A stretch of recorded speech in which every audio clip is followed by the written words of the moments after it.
Hello students, welcome to VHS e-learning classes, and today we are going to discuss another important topic in the methods of data collection, that is projective techniques. Okay, so projective techniques are the methods that are applied by a psychologist to collect the information. Okay, so you might have heard about the projection, that is a defense mechanism that we use, and the literal meaning of projection is that we try to express our feelings and thoughts unconsciously on some of our behavior.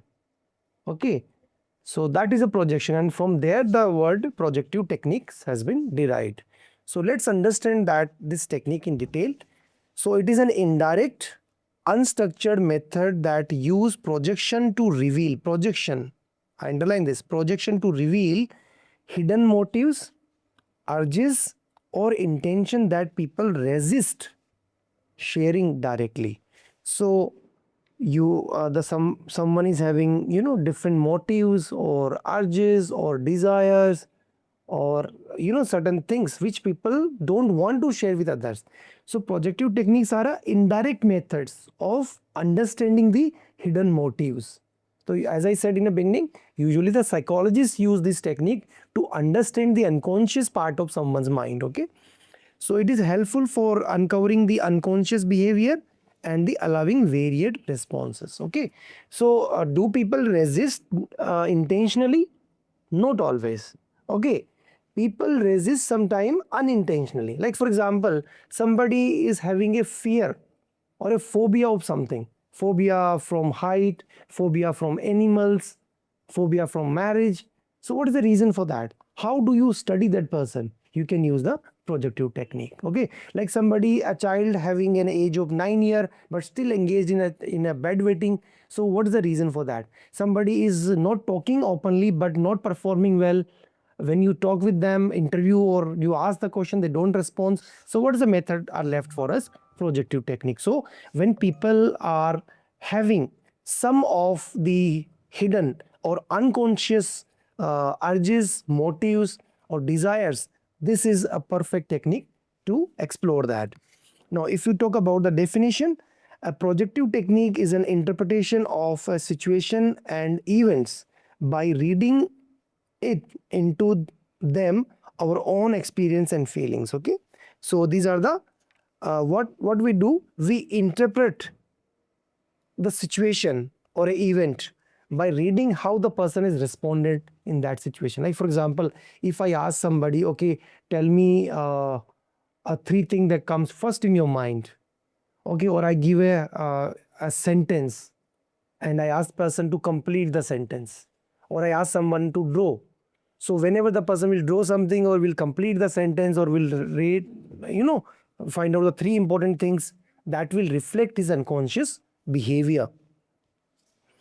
Now, what are the characteristics of projective technique? These are not the normal techniques actually. And nurses usually don't use these techniques, but very effectively used by the researcher, okay, and psychologist. Now, what is the characteristics? The purpose of the test is not disclosed. That's the one important word. Like for example, you want to study someone's personality. You want to study someone's motives behind doing a particular act. And you're asking the person, okay, just draw a diagram. Or you're showing a pictures and asking, okay, interpret this picture. What do you see in this? If you're asking a person to interpret the colors. So actual purpose is not disclosed to the subject. Freedom to respond. There is no right and wrong answer in that. Like for example, if someone is asking me to interpret this particular picture, I can interpret in my own way. I have freedom to of choices. I can respond in my own way. And that response given by the subject will be interpreted by the psychologist. No right and no wrong answer.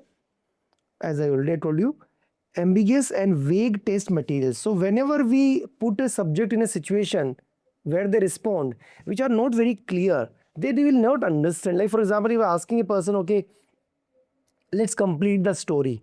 I will give you the half sentences and you have to complete the sentences. Okay, so they will not understand actual purpose of this. Okay, evoke the response from the unconscious mind. So whenever your purpose of doing something is not known. So whatever you do and the way you react will evoke your unconscious response. This is what we assume. Then multi-dimensionality of response. Okay, people respond differently, or same person may respond differently in the different situations. Okay, so it's a multi-dimensional understanding. It's a molar approach. Okay, so it's a overall wider approach. It won't tell you specifically what's the problem, and it is an understanding of overall behavior or a personality of the person or a subject. So these are some of the important projective techniques characteristics. Okay, purpose is not disclosed. Everyone is freedom, have a freedom to respond. There is no right wrong answer. There is a vague test material, so nobody knows why these questions are being asked. And usually they target take focus on unconscious behavior. It has a multi-dimensional understanding of the phenomena, and it's a molar approach.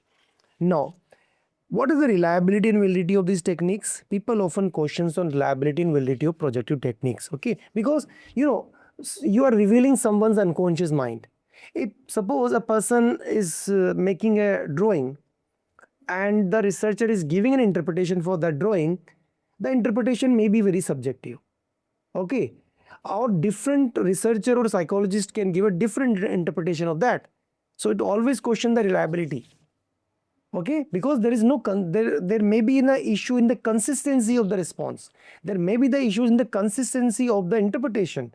So that's why reliability of the test is very, very important.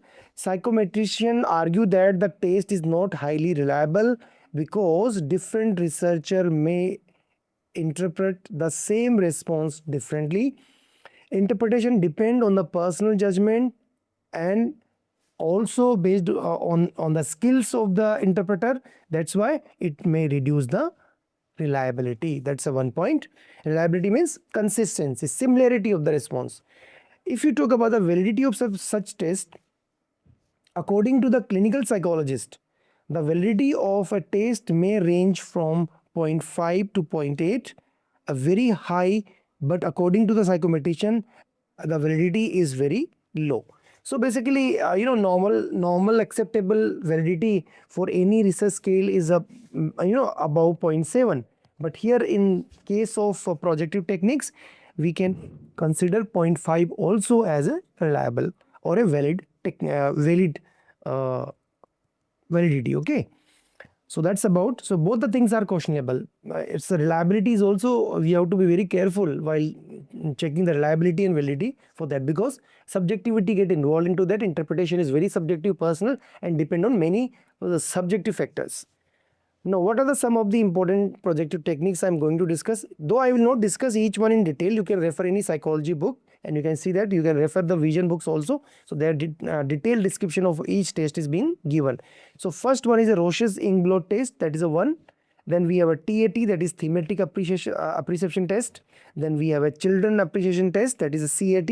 Then word association test we have, then sentence completion test, role play or storytelling test, and mud play and drawing test. So these are some of the important projective techniques are available and we can use. So these are some of the things like Roche's ink blot test is given, consists 10 ink block, 5 blocks, black and 5 white, multicolored blocks are given.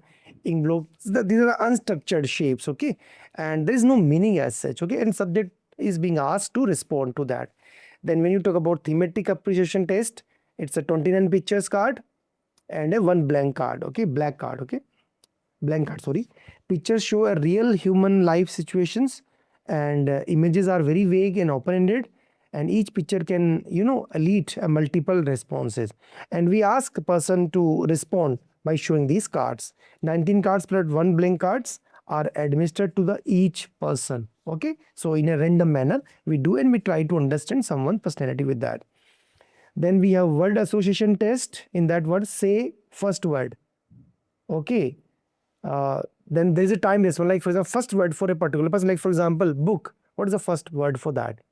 Okay, money, first word for that. Religion, first word for that. And we examine, it's a basically a power and time test. More it is a time test. Okay, so quickly they need to respond without even thinking. Then sentence completion test, finished unfinished sentences. Okay, I wish I could find ... or question mark, okay, like that. A new job or more time or more purpose, all that. Multiple responses are there. Multiple response person can be done. Then role play or play techniques. The child act roles using the dolls. Okay, so many of you would be aware about that. What is that cartoon serial? Uh, Shinchan. Okay, in that Shinchan, there is a character who always used to play with the dolls, and that describe this. Okay, and in psychology, there is so many experiments done where on a dolls to understand the human personality. It reveals the attitude and emotions, observe hostility, dominance, and sympathy. Okay, use many for the children's. Okay, in a sociology and psychology, we use that role play and play techniques. Then story completion test. Incomplete stories are given and person is being asked to complete the story. Like example, Jimmy felt sad because his dog ran away. So he what? So you need to complete the story. Okay. Then drawing test. Okay, subjects are being asked to draw some pictures. Okay, and we try to analyze the pictures based on its symmetry and the color combination what they have used. I would like to talk here one thing. There was a serial in that the child was asked to draw a picture in a class, and she was not drawing anything. Okay, or she made this kind of things. Okay, in picture like that, she made so many things in that way. And when the teacher saw that picture, she was surprised and she was worried. Then she asked her parents to visit the school, and later on she came to know that her father recently get remarried to some another woman, and because of that the child was disturbed, emotionally disturbed.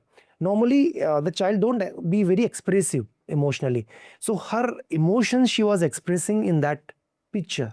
Okay, like that she was doing everything in that way. Okay, so that's also a very effective technique to understand someone's emotion which they don't express directly. Okay, so that's about the technique. So I have discussed, as I said, Roche's include test, thematic appreciation test, word association test, sentence completion test, role play, play technique, story completion, drawing test. All these are there. Now the last part here is the evaluation of projective methods. Okay, how do we evaluate its advantages and disadvantages?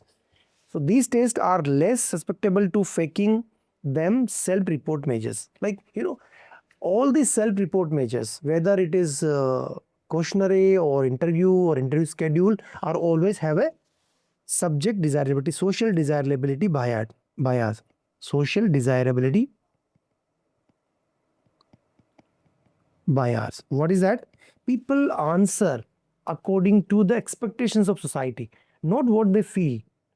Okay, so that's the social desirability bias, because they know that this question is being asked for that purpose. But here in projective techniques, the purpose is not clear. Like when you ask somebody, okay, draw the picture or complete the sentence, so they will do it freely. That's the one major advantage of that. People don't fake their response here. Okay, it is often easier to make a repo and gain people interest with the projective techniques than the questionnaire. Yes, people will be very interested while completing these tasks, because they are more joyful for them. Okay, so they are very comfortable. It is particularly useful for the children. Yes, questionnaire or interview. In a questionnaire, they will not be able to answer. In a person interview, they may not be very comfortable. It's very difficult to develop a repo. So these techniques are very, very effective. Data collection is an important step, and the data should be accurate, reliable, and thorough. And I tell you that projective techniques are really meeting all these three parameters. The data are more accurate, the information are more accurate, reliable, and complete when you collect with this. But along with that, there are certain disadvantages as well. It is difficult to score the projective techniques objectively, because in the beginning itself we have discussed there is always a question mark on the reliability and validity of the information, because subjective interpretation is very much or intensively involved into this. High degree of inference is required, and the quality of data depend on the sensitivity and interpretive skills of the investigator. So very subjective, as I said. If suppose any of the test what we have discussed earlier will be interpreted by someone.